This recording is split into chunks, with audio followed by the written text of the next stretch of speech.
Alright, so hey guys, welcome back to another Lieutenant Diamond video. So I don't have a whole lot of time, so I decided to just time-lapse this entire KSP video. And today I was attempting to get to the moon. Now originally I did actually record audio and I was going to do this as in the same style as the other two, but due to my lack of time, I decided I'd kind of go like Mark Thrim or Matt Lone style, where we just time-lapse the entire video, including the construction of the craft and all of that. So this was a colossal failure. This entire video was, but I still needed something and I don't have time to record a new one unfortunately, so this is what I'm going to be able to get up. So I was trying to get to the Mun today. We had already gotten two objects into orbit between the space station core and the relay satellite, meaning and because they were on perpendicular orbits and the space station core already kind of has its own relay satellite, it actually ended up giving us a pretty much perfect Kerbal network, and we can always expand it more if we ever really need to. However, right now, this was really what I wanted to do. I wanted to actually get to the Mun, and like I said, this ended up just everything went wrong. From weird ship behavior to just straight up the Kraken getting me, all the way up to just me not quite having enough fuel. Seriously, if I had the infinite fuel cheat on or something like that, this would have been a piece of cake. This first designed rocket actually worked really well, it just didn't have quite enough fuel to get to the Mun, land on it, and get back. In fact, it didn't have quite enough fuel just to land on the Mun normally, though then again, part of that might have also been my inefficiency, as there was a couple of things I definitely could have done better that I just kinda didn't do. So, now I was using these solid rocket boosters to try to give it as much oomph as possible. I was adding some structural struts because for whatever reason in this game, when you put something on a coupler, it bends around. Those things are not very stable and you really almost need the struts to make sure everything is stable. So I ended up adding a bunch of those everywhere and I tried to just get a relatively decent looking rocket that would make a lander that's capable of getting to the Mun and taking off. And the lander itself is actually quite a capable lander. The problem is I couldn't get an efficient burn or efficient encounter or anything like that, so it ended up just not working the way I really intended it to. So, yeah, there's quite a few launches done. I actually ran out of astronauts at some point here. As you can see, I kind of changed their outfits depending on the role, so each role had its own little outfit. I might start doing that in the future from now on with all my Kerbals. It could be a cool little thing. So, part of me actually I just now realized I probably could have done something about probably docking with the space station core, refueling there, and then going from there with the lander. That probably could have been a good idea, and it might be a cool idea in the future to explore putting really far out satellites that I can have orbit Kerbal and basically be like midpoints between Kerbal and the Mun, or Kerbal and Minmus, or just kind of little refueling stations, so that I can have a better launch, a more, I guess, less strenuous launch, and use up less Delta V. It could be a pretty good idea. Have some sort of launch vehicle, which, yes, was the official term that I forgot last episode. Have some sort of launch vehicle bring a probe or a lander or whatever to this, like, a kind of a space station, refuel, and then get it to wherever it needs to be. Now, after I get on the Mun, I think I want to start working on getting some sort of deep space relays down, so maybe something in the outer solar system near Jewel and the outer planets, and definitely something in between Duna and Kerbal, probably something even between Kerbal and Lathe would be a good idea as well. I think actually that's the wrong one I'm thinking of. Oh well, but either way, just kind of between all the planets or anywhere we would need to go between Kerbal and its neighboring planets would be probably a good idea. So we can have sort of an interstellar, or not interstellar, but intrasolar, I guess, space network or little relay network, so we can be in constant communication with all of our various probes and colonies and stations throughout the entire solar system. It'd be a pretty good idea, I think, so that might be something we explore in the future. For right now, though, first step is getting to the Mun, and I definitely think it could be a cool idea to get some sort of station or some sort of colony on the Mun. Obviously, it'd be more for decoration than functionality, because this is a sandbox after all. However, it could be a cool idea to explore in the future. The one thing I was doing here, actually, that I kind of stopped doing, you'll see later in the video, is I kind of had a more efficient idea of turning toward the ocean rather than the land. Right here I was turning toward the land, which was terribly inefficient because it gets me a perpendicular orbit with the Mun, and I wanted a parallel orbit, but I'm not very bright, so I kept going at that. Now, some weird stuff was happening there, as you saw in that last part there. The thing was just flipping out, and it just decided to just re-enter randomly, which was really weird, because it really shouldn't have done that, and I don't know why it decided to re-enter at that point.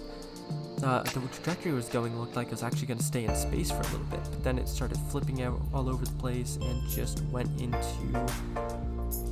back into the atmosphere, and I'm not sure entirely what happened there. It was kind of a strange occurrence.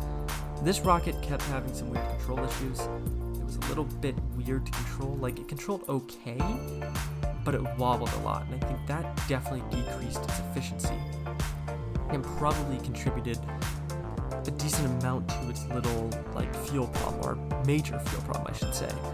So unfortunately, that is probably part of the reason I kept getting weird fuel instances. And as you saw there, I actually did just start turning toward the ocean, because again, that gave me a perpendicular orbit with the Mun, and that's what I was wanting to get. That seriously saved some efficiency, just not quite enough. Also, one thing I kept doing is I kept overshooting. For whatever reason, I'd like speed up time, and then I'd miss my mark, and I would try to burn on that maneuver node anyways, and that ended up causing all sorts of issues. I'm sure I could have played that off better. However, what's done is done, and I can't really go back and record because I don't really have enough time if I want to get this video out in time, which I'm hoping I can. If not, I'll just upload it as soon as it's ready. So I'll try to schedule it for 4, and if it's not done by 4, then it'll just go out pretty much as soon as it's done processing on YouTube. So right here, that's one of these instances. This is one of the more mild instances where I kind of overshot. There's a few places where I actually ended up getting a Mun encounter. I think this is actually the one that I managed to almost land. Yes, this is the one, yeah, because I remember right here, this was actually the one where I almost landed on the Mun. I just didn't quite have enough fuel to slow myself down enough, and I probably should have actually waited until I was closer to the ground before I started that burn, but I did it kind of up in the atmosphere, and as you can see there, it didn't work. I ended up crashing, and so I stuck some more fuel canisters on that with the hopes of getting back to the Mun again. I think I also stuck some more fuel on the craft itself. I'm not entirely sure. I was also trying not to block the ladder there. So, yeah. All kinds of weird stuff. I also decided to rotate it facing the ocean by default, so I didn't have to do some weird turns to get to facing the ocean. I could just face the ocean immediately. So, yeah. So, I think the actual rocket itself wasn't really the problem. I think it was more me, because I think the rocket was fine. It was more than capable of getting to the Mun and getting the lander to the Mun, but my inefficiency and kind of how I played it off definitely didn't help. I made a lot of mistakes during this, and obviously that cost me a Mun landing. So I might go back to a similar design, though I did save over it with a flawed design that doesn't work nearly as well. So I'm not really sure how I'm going to do that. I'm probably going to, I guess, try to go with an SSTO design, or some sort of space plane would be a good idea to land on there.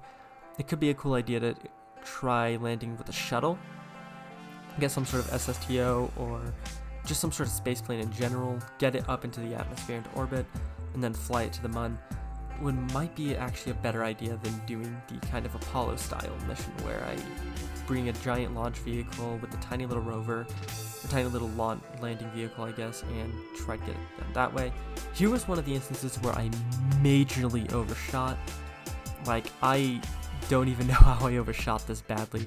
So I was going to just warp to my next maneuver, but I accidentally pressed the period key, and it shot me way past Kerbal, and I didn't really have enough fuel to do a correction burn. So I decided to just go back, tweak the vehicle a little bit, and relaunch it. So as you can see right here.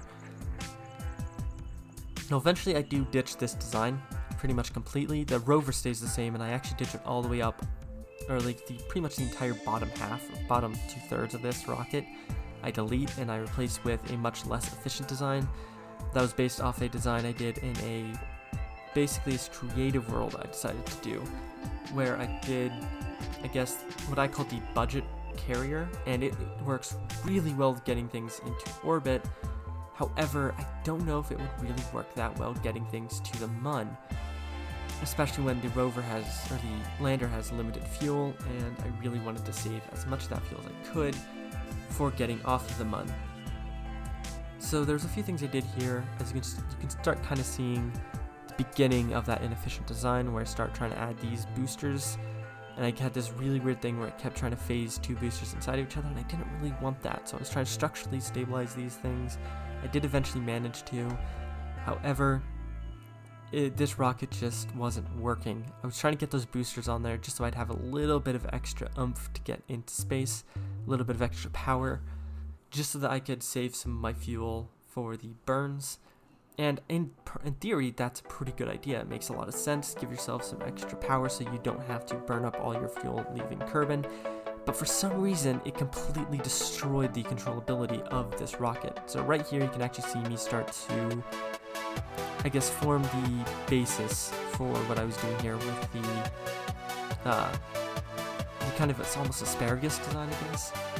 I forget if this is asparagus or onion. I'm pretty sure this is asparagus. I could be wrong about that. However, this is kind of, I added a lot more stages to this. Basically, I had a rhino there. As you can see, I kind of basically completely redesigned the bottom couple thirds of this vehicle. So I did a couple launches with this, and the intent was to get this into space and then disengage the bottom chunk once the solid rockets, like the boosters, were done. Engage the rhino and use that to get an encounter with the Mun, disengage that, and then land using the lander onto the Mun, and then bring the Mun lander back to Kerbal and just try to land it anywhere. Basically, I'm not really good at getting encounters with the actual Space Center. That'll be something that'll probably come later.